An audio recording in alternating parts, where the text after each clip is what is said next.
Hello again from BSP headquarters. Well, home headquarters. Full disclosure, I've been recording and editing episodes in my basement for most of this year. Either way, you're currently listening to episode 26 of the Black Swamp podcast.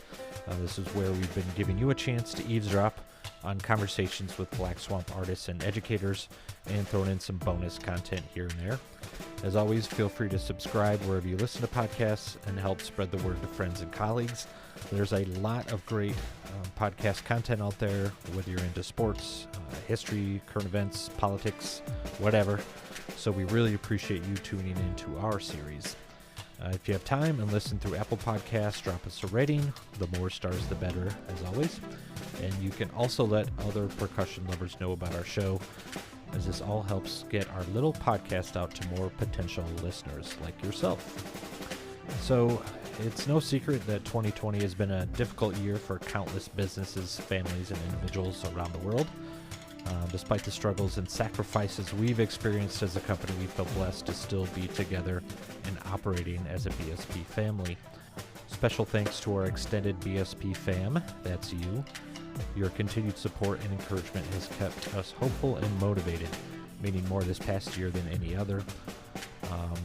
This is our official final episode before the new year, so all the best as we head into 2021 together. Now, getting back to today's episode, Abby Fisher is a BSP concert artist and has established herself as a world-class performer, educator, and entrepreneur. Besides teaching and performing in the Knoxville area, Abby is the managing director of the Neif-Norf organization and collaborates regularly with fellow BSP concert artist Matthew Lau, who happens to be halfway around the world in Hong Kong. The two perform as the Lau Project together. I especially enjoyed our conversation about being an entrepreneur, which has been a topic that's surfaced several times in our last few episodes. So here we go. All right, you ready? Yeah. Okay. Hey, Abby, how are you? Good. How are you, Tim? I'm good. Hanging in there. Yeah. We were just chatting before officially starting. We're working on a virtual exhibit sort of for our website because we're not traveling to convention and shows and stuff. So Nathan, shout out to Nathan out there who helps produce the podcast, but he and I have been working pretty diligently on that stuff. So it is kind of, I am relaxed now. When we started, I was stressed, but it's cool to be able to sit down and chat with you and kind of get away from that, get in a different headspace here. So yeah. Thank you so much for having me. I'm excited Yep. to have a little discussion here. Yeah. So for the last several podcasts, the opening topic is always kind of COVID in that era. Like, how are you doing? How are you handling that? Everything? Yeah. Overall, I'm doing pretty okay.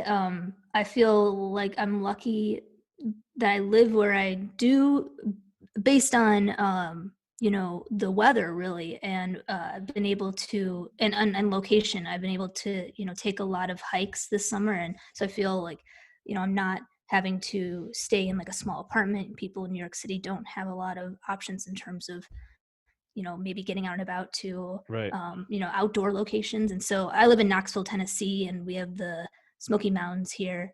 And so hiking is somewhat new for me. I grew up in the Midwest, and so I did not grow up hiking, but that's been something that I've been doing a lot with my boyfriend during COVID. And so he's been kind of like introducing me to more of that. And so I did a big hike this summer that was like a goal for me to do. It's called Mount LeConte. And it was like, I forget how many miles it ended up being, maybe like 14 total in one day. And so that was an accomplishment. And so doing things like that have like really helped kind of break up, the monotonous Zoom meetings and like being on the computer the whole time, because now all of my work is on the computer. I'm teaching a lot of private lessons, and my college teaching courses are all online. So yeah, it's still really nice out here. And so we're still able to like do a lot of things outside and have more space and go to nearby places. And Yeah, I think that. that's actually a cool point. for instance, I was talking to Gloria Yahalevsky a couple episodes ago, and she, lived in Chicago when everything started, and it was like, unfortunately, the opposite for her. She really couldn't. I mean, I'm sure she could go out and get essentials and stuff, but she was just like in her apartment for 6 weeks or whatever. Yeah. So I know that kind of took just an emotional kind of toll. So unfortunately, we live in an area that, I mean, it's a neighborhood, but um, I got two girls and my wife, and we were all, everybody was, even my girls were furloughed from school, off school, and my wife and I were furloughed. And so, yeah, we were fortunate to just go outside and go for a walk, or we know there's parks in the area and there weren't a lot of people around. Or it's interesting, when we first kind of shut down, uh, you go outside and for a walk and you see people kind of coming the opposite direction, but on the same side of the street. And it's, you play this little game, like, who's going to move first? Like, who's going to go over? Right. And we were definitely conscious of that. Like, but also fortunate to like be able to go outside and get some fresh air and play in the yard and stuff like that, and not feel like we were kind of endangering ourselves or other people. So, um, Yeah. what, so like hiking, you gotta get like new shoes, a new hiking gear, new backpack, Yeah. like a hydro flask and stuff. Like what's Yeah. involved in that? Yeah, I mean, like, yeah, I had like no experience at all, a year ago, and so my first couple hikes, I was just wearing my running shoes, Yeah. and so that I was like slipping a little bit, and so I Were did you get hiking. were you trying to run everywhere like when you were hiking? You were No, no, Oh, no. okay. I was, just kind of barely making it along. Yeah. And so yeah, I did get hiking shoes, which have been great, and then also I did get the backpack that has the water Right. tube coming out, and so you Yeah. can like drink while you're going along. And so Right. that's been good too, because you stay more hydrated and Sure. just feel better about your water intake. So yeah, it's Yeah. a couple little gear things, but Yeah. No, yeah. it's fun. It's fun. So teaching, you mentioned you were like obviously doing online stuff, and then with school and private lessons, like, did that transition pretty smoothly, or like, did Yeah. you lose some private lessons or gain some? Like, how did that pan out? Yeah, both actually. So I teach younger students. Okay. I teach through this local school in Knoxville, and I'm teaching piano and percussion private lessons. Right. And so when we moved online, at the end of March or whenever it was, um, like a lot of the students went with me to do try online, and some of them initially were just like, this is not going to work for us. We're just not interested in everything's kind of crazy right now. And so I lost a couple students then. But throughout the summer, basically everyone stayed with me, and a couple have dropped here and there. And then when all of that happened in March, I was a little worried just about, what was going to happen with my college I teach at a community college, and so I wasn't sure, what was all going to happen with everything. And so I Right. wanted to get some additional work, and so I looked for more private lesson teaching through some online type programs. The one I'm teaching through is called OutSchool, and it's international uh, teaching website, and so there's many types of websites like this. I think another one is maybe Skillshare. Oh, okay. That's maybe more geared towards adults, but this one is like more for younger students and for like homeschool type parents Right. initially. And so yeah, I like, you apply, and then you're possibly teaching students from all over the country, or possibly in other countries depending on the times that you post available.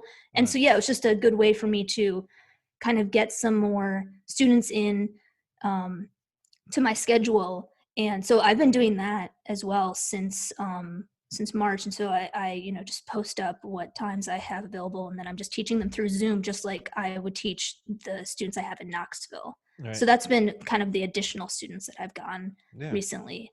So Yeah. those extra students are in Knoxville also, or are you saying you could possibly teach somebody that's out of state or on the other side of the country or something?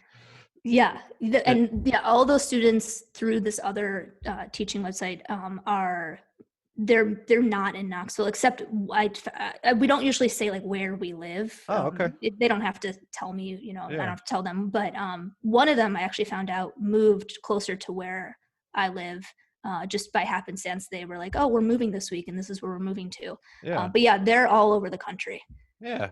That's really interesting. What's the name of that site, or the one of the two of you are using? Yeah, it's called OutSchool. Oh, okay.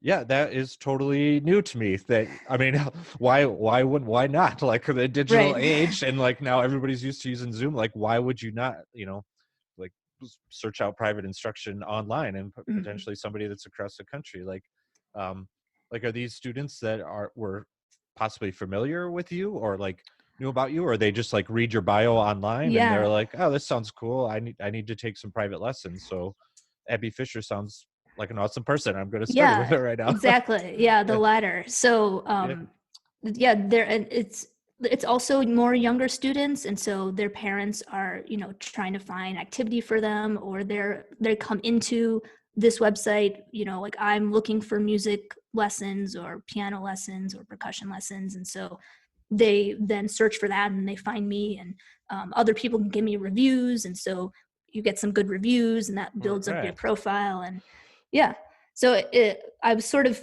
seeing the other route of trying to put on Facebook or something like, hey, I'm offering private lessons, and I saw some of my peers and some other people doing that, and I just didn't want to you know, kind of put out into the community that we're already in, like, oh, here's more private lessons. Like I didn't think that I would gain more work that way, because we're all teaching percussion. So I wanted to kind of get to some other people that didn't have, you know, percussionists in their community. Yeah, no, that's brilliant. So you're teaching more lessons, you're hiking. Like, is there anything else like creative wise, or other projects you're like, hey, I've wanted to do this and now maybe I have some extra time? Is there anything that kind of like spurred that type of creativity or interest in another project? Yeah, I mean, when it all started, when everything shut down, I wanted to I recorded a piece on my own. I hadn't really done that before. I recorded side by side the multi percussion piece. Okay.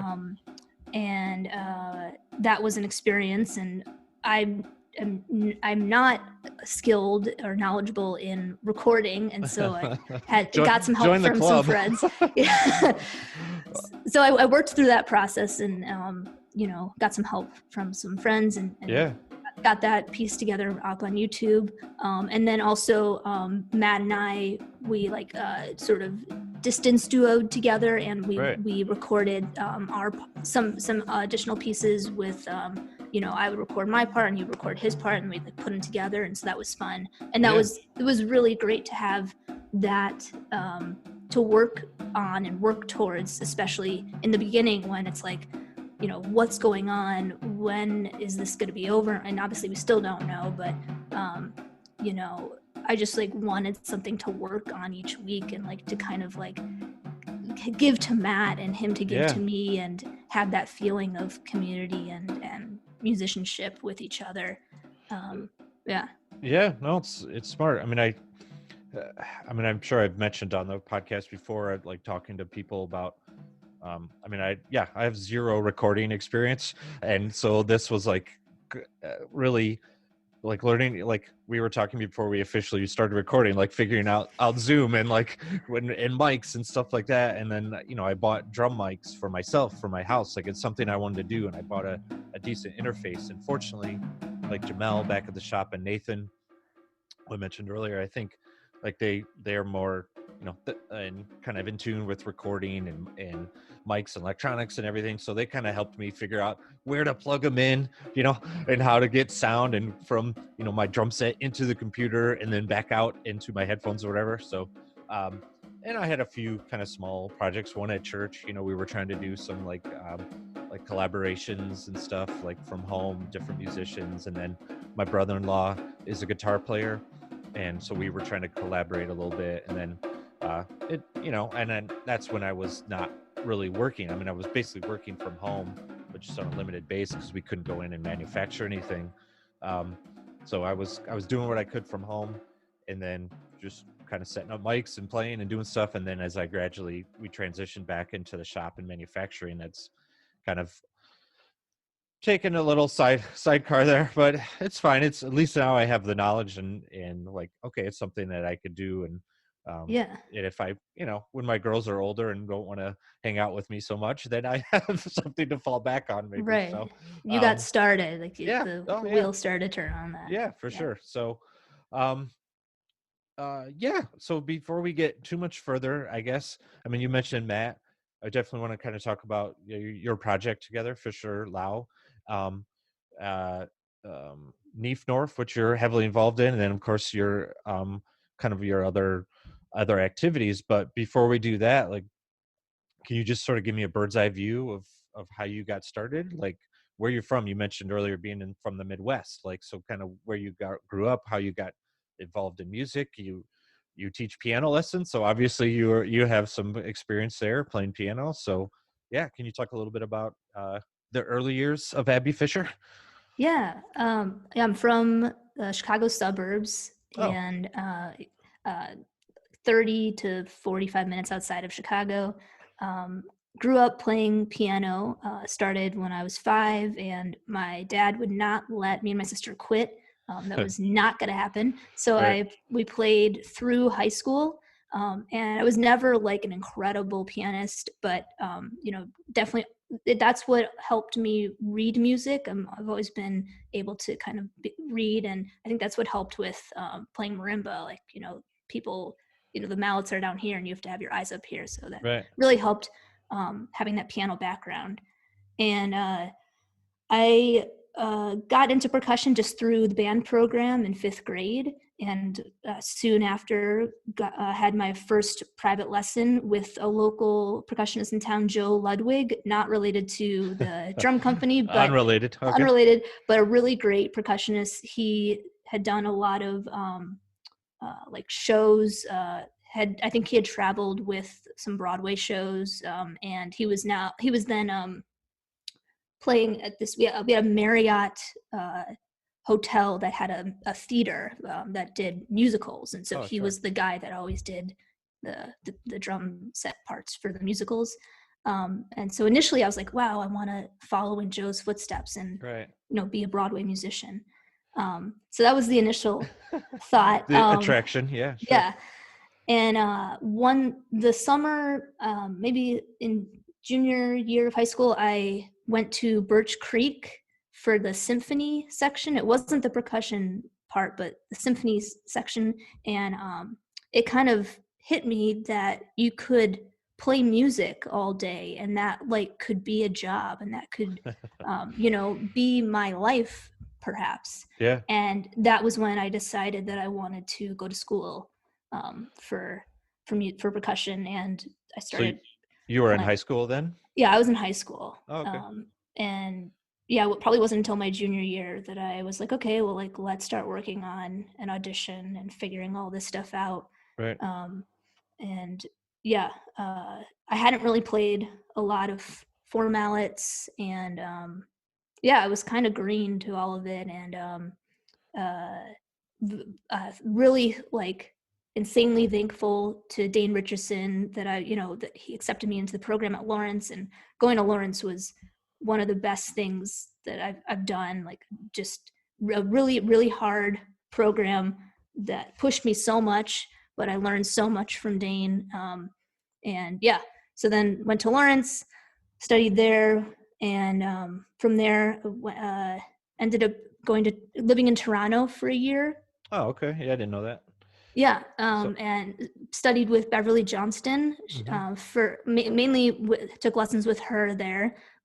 She's been a huge inspiration to me. I first saw her mostly do the speaking and percussion and like theatrical type Right. pieces. And that really sparked a huge interest in me. And yeah, I've been very inspired by her work. I think the only way I know her name, did she present at PASIC a couple of years ago, or am I thinking of somebody else? No, I'm sure she did. Yeah. She's presented a couple times. Yeah, Yeah. cool.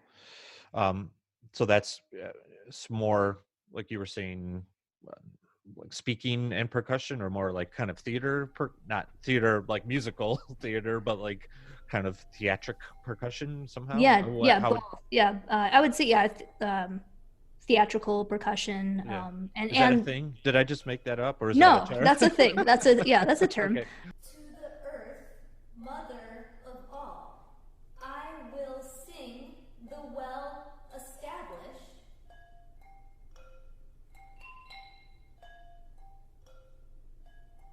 the oldest, who nourishes on her surface everything that lives.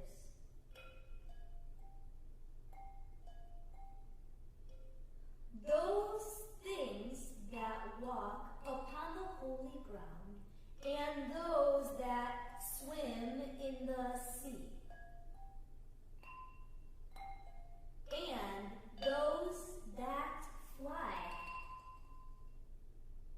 All these are nourished by your abundance. There's different ways to call it, but speaking percussion is sometimes what I call it, or theatrical percussion is maybe a little more far when you're kind of acting a little bit, or Right. it requires some more acting in the piece. But yeah, she definitely turned me onto that, and it was amazing to study with her. Yeah. Sorry. So And how did you then, end up in Toronto? Just.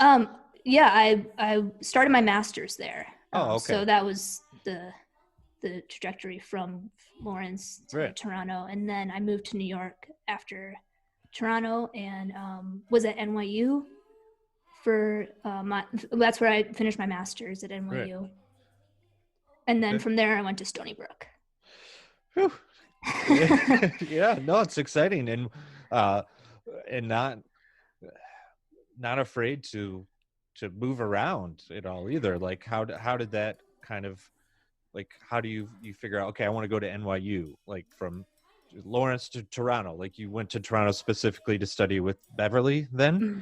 And that and then what drew you to NYU and kind of wanting to go from one big city to another?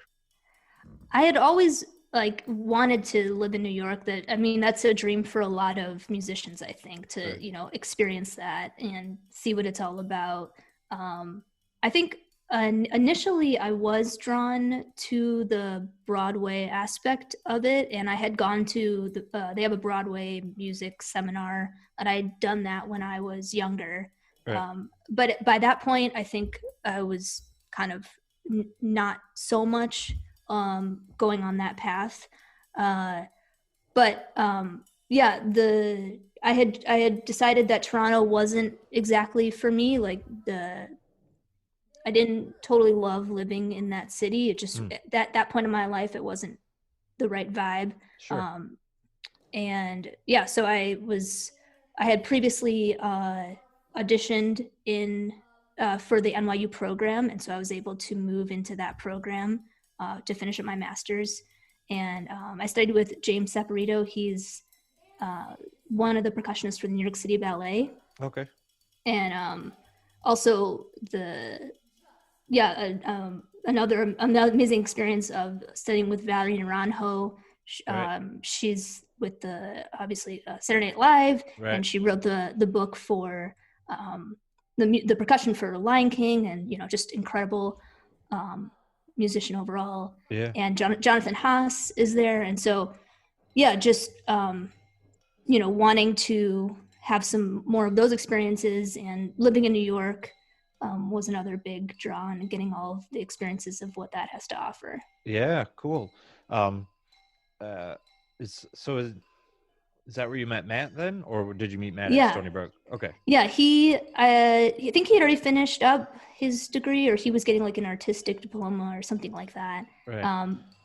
But we definitely, played a little bit together, but didn't form our duo until Stony Brook. Okay. So how'd you end up in Knoxville then? Once I finished up at Stony Brook, Andy asked if he offered this incredible opportunity to me He was going on sabbatical or some sort of leave because he was having his daughter. Oh, okay. And if I would move down there, and I was going to be finishing up that spring with my degree. And so then I was able to come down. And then I just ended up staying. So I'm still here. So you filled in for Andy when he was on sabbatical to Yes. teaching. Okay. Mm-hmm. Yeah. And I mean, I guess like that's obviously how you got involved in Neif-Norf. And we don't have to, what's your title at Neif-Norf then? Like, what's your position there? Or actually, I'll backtrack a little bit. Yes, please go ahead. I forget what year, but I don't know. It was 2015. I wrote to Andy and I said I would love to intern with Neif-Norf if this is an option. And he wrote back and was great and said, yes, come on down this summer. And so that was when I was still in school. And I didn't really know him all that well and had never been to Neif-Norf, but I had heard really great things about it. So then I had an internship with Neif-Norf, and then the end of that internship, that was when I sort of came on as, originally the title was the director of operations. Right. And then that was in 2015. And then that title morphed into managing director. And so the filling in for him at UT was after that, was like 2 years after that. So, our relationship started from this internship into a more larger position with Neif-Norf, and then into filling in for him at UT. And then, we're still working together through Neif-Norf. So for our listeners at home, can you explain what Neif-Norf is? Because I probably won't do it justice. I mean, obviously, I know it started. Okay, I'm going to try to do it justice right now. I started as more of a like percussion festival, not a festival, but like a camp, I think.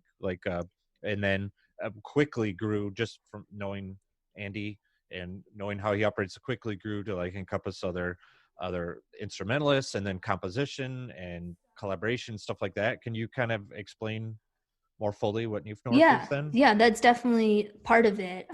And I wasn't involved in the initial years, but also it wasn't just a festival. They were also a performing group. Okay. And the performing group, just like you said, the festival was initially percussion based because the faculty were percussionists, and then they brought on other instrumentalists and composers to be involved with the faculty of the summer program. The initial performing group was percussionists, and then that expanded as well. So, and initially they were performing as a percussion kind of ensemble, and then expanded that to include other performers too. And so, contemporary based ensemble and summer program, and we also have community outreach aspects, and we're continuing to look into expanding now kind of our online offerings as we're moving forward into this year, especially with things being a little bit uncertain. We have not opened applications for the summer, but we're hopeful, and we're in a little bit of a waiting process right now to see what's going to happen. Right. But hopefully, we're going to open something up soon, whether that's in person or an online program. Can you talk, the community outreach was interesting. It's something I didn't realize was part of Neif-Norf. Can you talk a little bit about that? Like what's involved? Yeah, there's a local school in Knoxville called Joy of Music. And we, almost every year that I've been involved with the program, with Neif-Norf, we've gone to this school and presented a class basically for the kids that come in to the Joy of Music. And the kids that come into Joy of Music, they're offered free music lessons through the Joy of Music. And so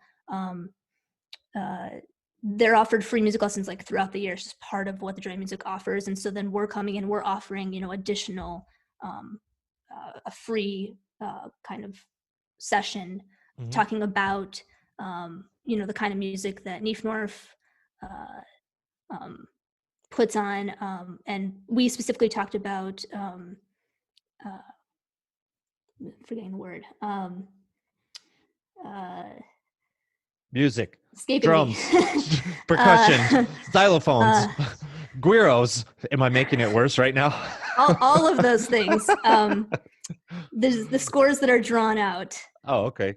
It'll come Like to me in a graphic? moment. There we go. Graphic scores, graphic notation, and the students that came to this class, they created their own graphic scores. Oh, and yeah, we cool. we showed them different examples of famous graphic scores and how graphic notation works, and we played a couple excerpts of different pieces. And then when they drew their own big graphic score together, then we played that piece. And so we've been doing kind of different programs like that for this Joy Music School throughout the past couple of years. So that's during the festival then? Or that's during the festival when some of our other faculty are in town, and we bring along a couple fellows too, and so they've gotten to experience doing that as well. How old are the students? Kind of varying? Varying. Like some of them are really little, like there can be like a 3-year-old in the room, all the way to like 12 or 15 years old. Yeah, what a cool experience that I like. When I was that age, the thought of like a graphic like score or like drawing, basically making art, but then sort of somehow performing that musically, like would have been mind blowing. Like that this like drawing that you made can actually be sound. Yeah, for sure. So what a cool experience for them. So is there anything outside of the normal kind of seminar or annual seminar that Neif-Norf does, or is it concentrated kind of in this? I don't know if it's like a 2 or 3 week kind of annual seminar.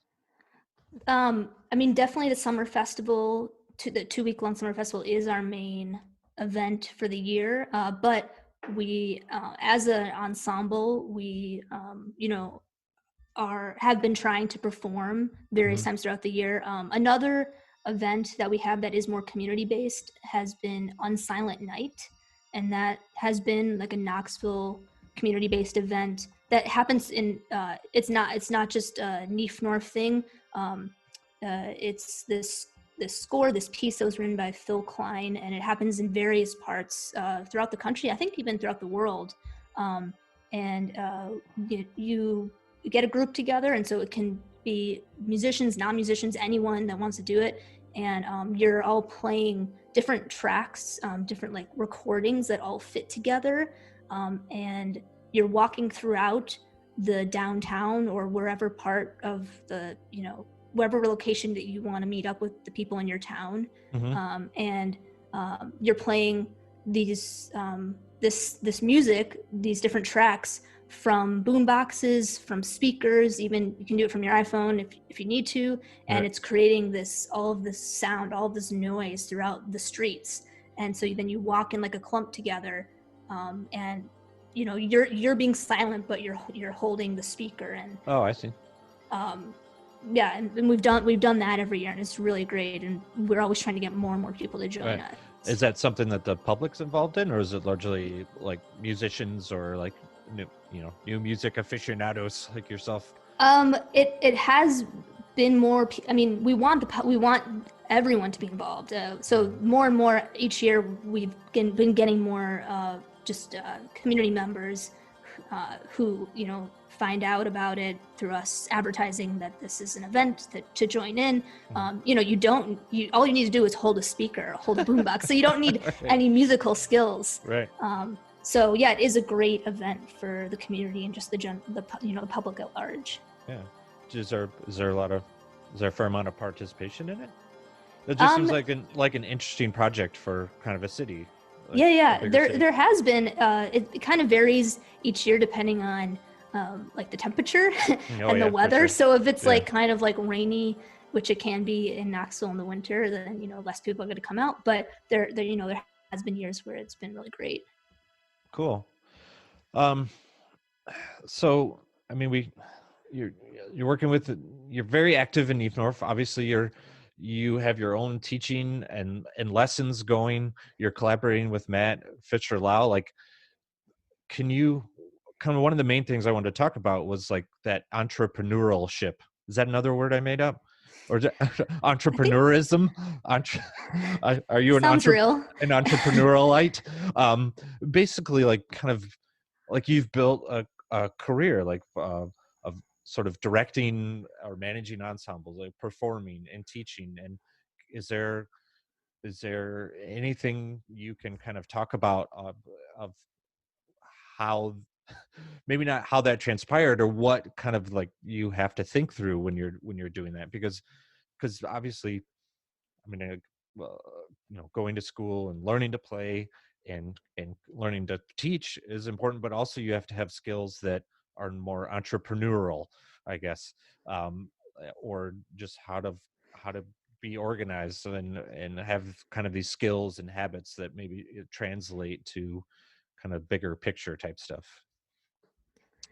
Yeah. I think being very self-driven and being a really organized person, and like always wanting to push forward, and like wanting to kind of reach for the next goal, and not feeling content to just stay in this comfortable place is uh, how I've always been, when I was in school, and now when I'm out of school. That's just the kind of person that I am. Hmm. I haven't thought of myself as an entrepreneur, but Maybe I know. Yeah, I hope I'm not like but sort of making or that no, up. Like, I think it is kind of what I guess we are as musicians who do a bunch of different things. So it makes sense right. that putting that word to it is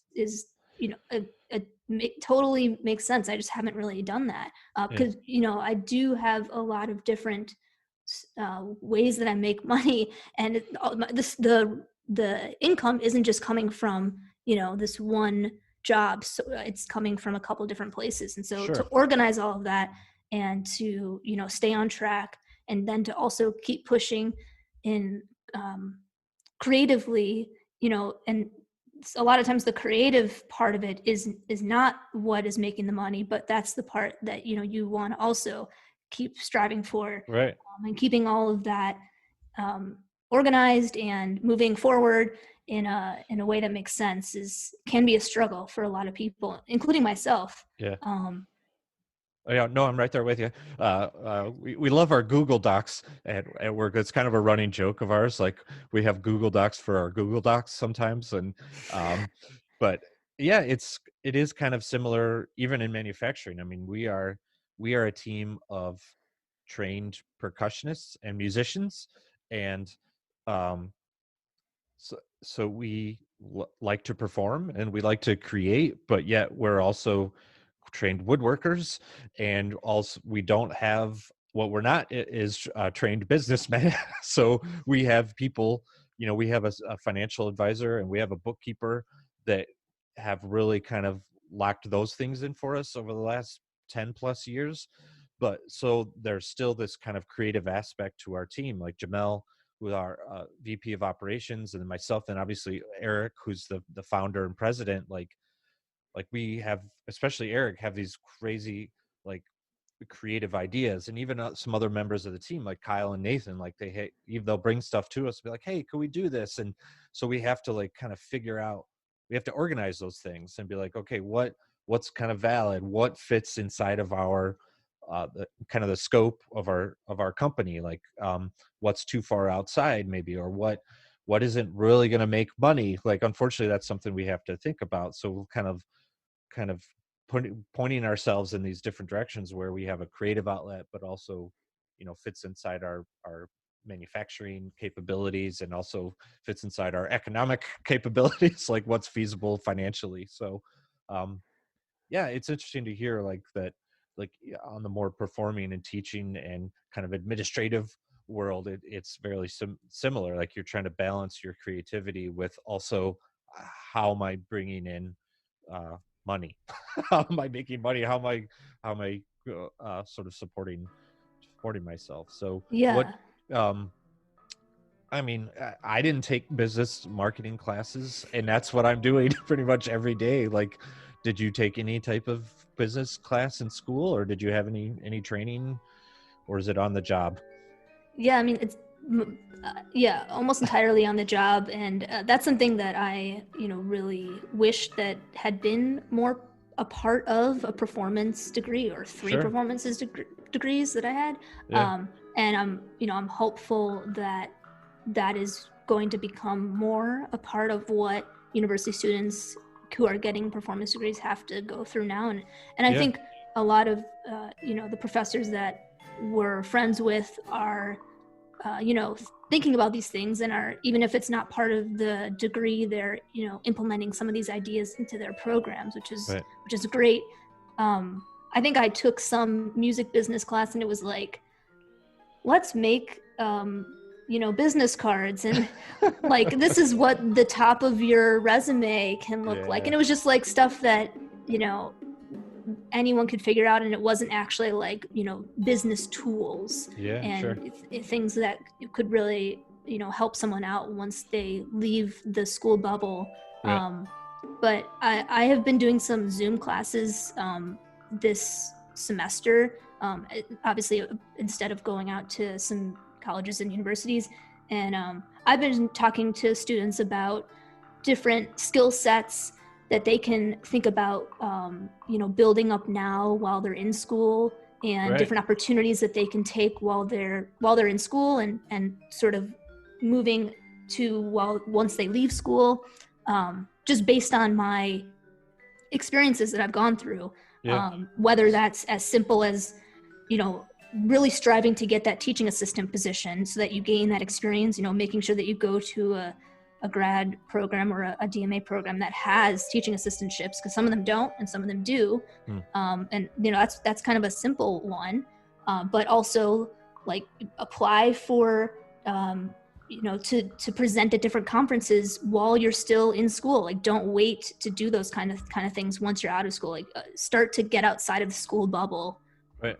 while you're still in it, so that you still have all that security, but you're still pushing for those opportunities, and you're still pushing to make some of those connections before you leave it. What kind of, I mean, not to get too specific, but I mean, are these like MEA conventions, like music educator conventions, like that kids, not I say kids, but college students or somebody that's still in that school bubble, like you're saying, like could present at, or are there other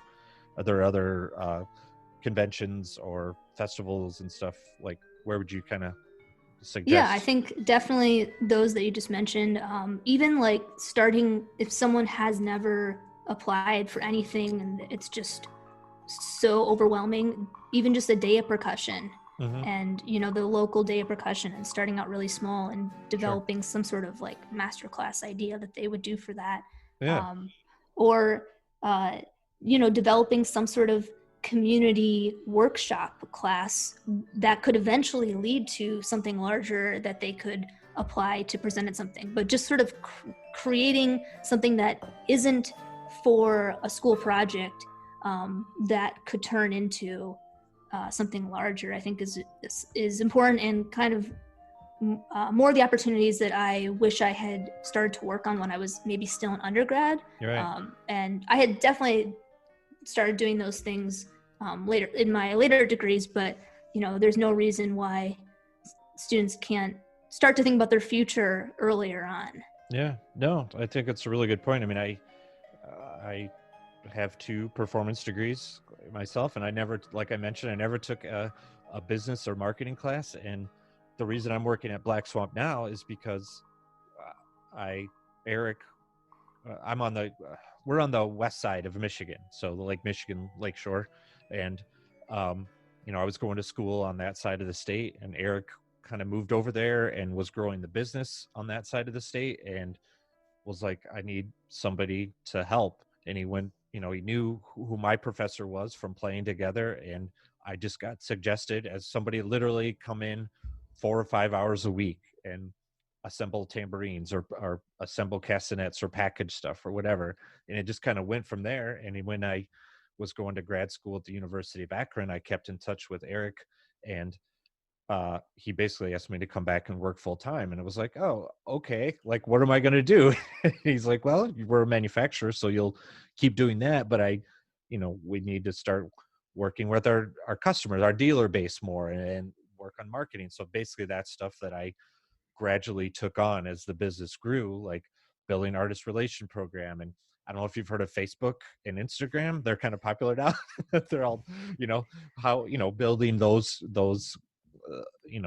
social media outlets and stuff like that. So, and it's like, I would just, we'd go to conventions and I would see what's Yamaha doing, what's Vic Firth doing. Oh my gosh, like Vic, I loved everything, still do everything Vic Firth does, like with our online presence and their educational materials and their crazy hashtags they come up with and all the content that they come up with. So, um, how do you, I think it's great that you're like encouraging kids to think about that before they get out of school. And even if they aren't taking the classes, maybe some of it will be integrated in their degree, or having conversations with their professor, or if they're putting themselves out there and like kind of networking, like you're saying, like Mhm. starting to make those connections with other musicians or other people that are in the business, and kind of see how it works. So when they get out of school, they're not like totally overwhelmed and stressed out. And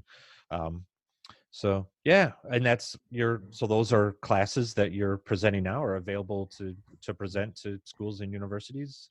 Yeah, yeah. I just wanted to say to what you just said. Yeah, you had this opportunity that was given to you, but you obviously did a great job with it, and you didn't let it kind of just falter away. No. And then that connection, reached back out to you, Hmm. and that's amazing. That's like what this is all about, like Sure. taking advantage of the opportunities that are given to you, and also like looking out for those opportunities and reaching for them, and Yeah. not just kind of like sitting around like twiddling your thumbs like, oh, I practiced all these hours and like I can play all these things, like why aren't things like coming my way? But Yeah. looking for those opportunities, and Yeah. going for them.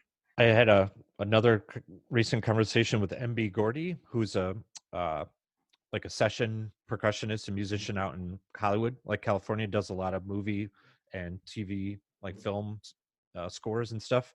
And we were kind of talking about that same thing, that um, sometimes, if I do presentations at schools, sometimes kind of little show and tells, and kids that are interested in pursuing manufacturing or getting into the manufacturing industry, how you're really lucky that you could play, and then you're working for Black Swamp. And I'm like, well, I guess so, that but I also worked hard, like, and I was sort of, that opportunity presented itself because I totally applied myself, and I was recognized as someone that would, my professor at the time was like, yeah, this guy works hard and he is motivated and whatever, all these great qualities, I guess, I don't know, like, and he would work out. And then, yeah, Eric and I connected, and then it, yeah, totally grew from there. But it's not like I just walked into Black Swamp one day and was like, I'd love to work here. Like, it kind of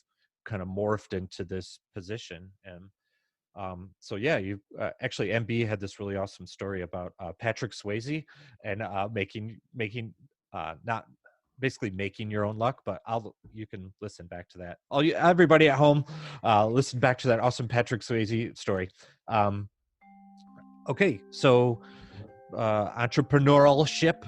Um, is there anything you kind of have going on now that's outside of what we've talked about, like any projects, activities, things that you of note that you want to share? Yeah, I was a local string quartet. They're called Inner Voices String Quartet. They reached out to me to perform with them at some outdoor concerts, and first, that it was just like incredible to have the opportunity to play concerts during this time, and Yeah. do it safely. And so a couple, maybe it was like a month ago now, or a couple weeks ago now, we had those two concerts outside. And we're also lucky with having Knoxville weather that we can continue to play outside. It's going to be like 80 today, which is crazy. uh um, Yeah, it's even, I mean, for Michigan, normally we're in the 40s right now, and it's going to be mid 70s, which is Oh, nuts. okay. But So yeah, today is a warm day everywhere. yeah, I think so. Yeah, Yeah. it's not And going to so, last, but right.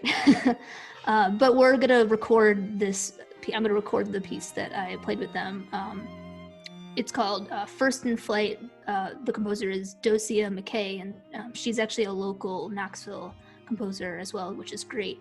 So just having the opportunity to, to play with a group, because I've been, practicing so much on my own, or kind of doing this long distance thing with Matt, right. to actually play in person with people, and for them to reach out, and they're really great players. So that was really exciting and fun.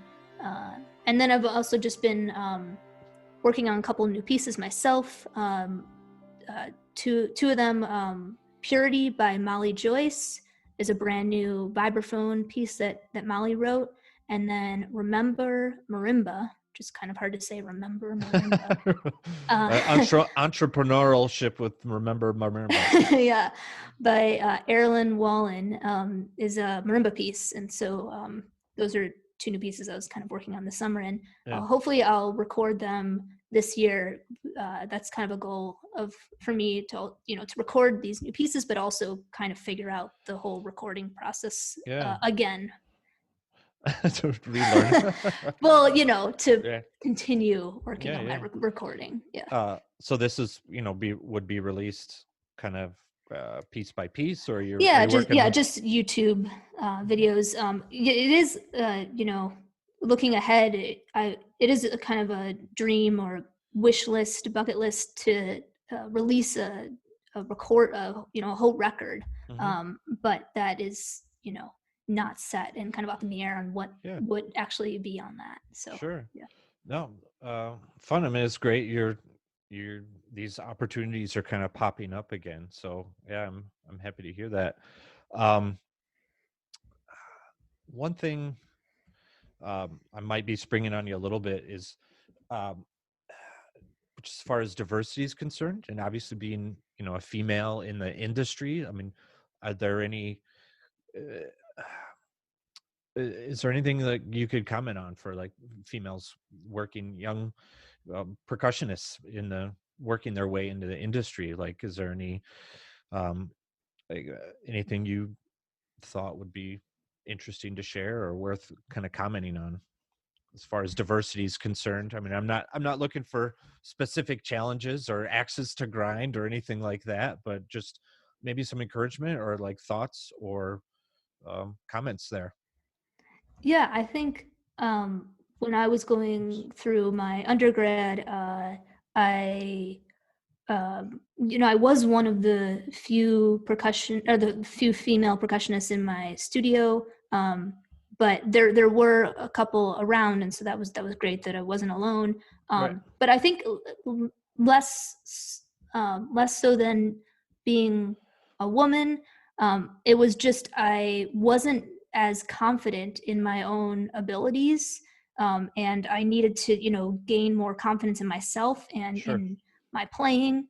And so as I grew up and as I practiced more and as I got better and became to know more about myself and who I was just as a person and as a player, Right. that just became stronger. Like my confidence grew, and um, yeah, I think that just goes for everyone. Hmm. It doesn't have to be a woman or a man Right. or any type of person. So I think just as I became more sure of myself, and as I practiced more and listened to my professor more, and listened to trusted individuals more, and Right. learned more and gathered more information, and just grew, I gained more confidence, and that's kind of how I feel like I established myself as a person. Yeah. No, I think that's also a very good point, because even when when you mentioned that before, even you had some piano experience, but maybe you felt like you were lacking in some areas when you got into uh music school. Hmm. Like, I had absolutely, or I guess you mentioned 4 mallet experience. You didn't have a lot of experience.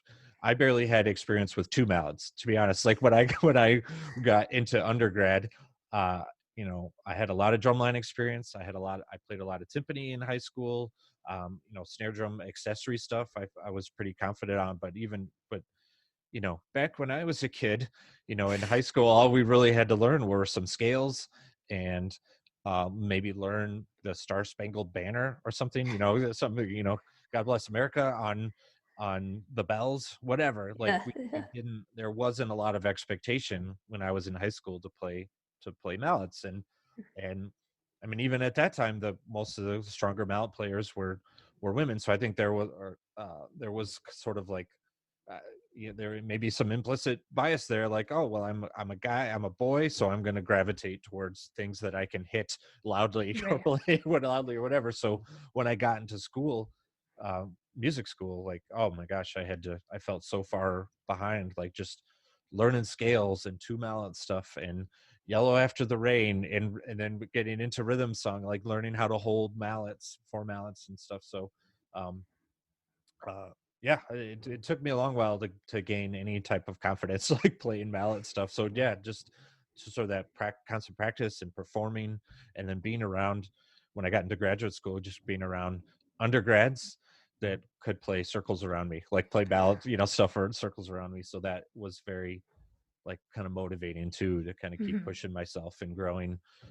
So yeah, all super cool. So how can people find you, Abby? I mean, I know, please don't give out your address right now, your physical street address, but like, how can they find you online? Like, if, Yes. like, especially like, for teaching purposes, or following you on YouTube when you start releasing videos and stuff like that. So how can people find you? Yeah, I have a website, abbyfisherpercussion.com, and that links to pretty much everything. That links to my YouTube page, and if you want to search me on YouTube, you can search Abby Fisher Percussion. And on my website, I have a contact form, so you can feel free to reach out to me that way Hmm. for any questions. Yeah, cool. So, uh, abbyfisher.com. Abby Fisher Percussion. Abby Percussion, Fisher Percussion. abbyfisherpercussion.com. Yeah, yeah.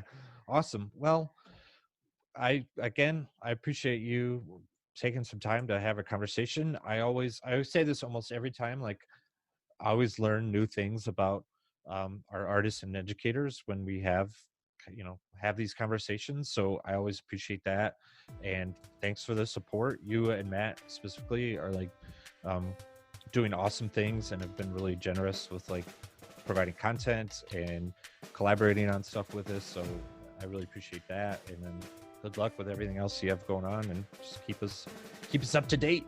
Yeah, thank you guys so much for your support. And yeah, thank you so much for being there for us.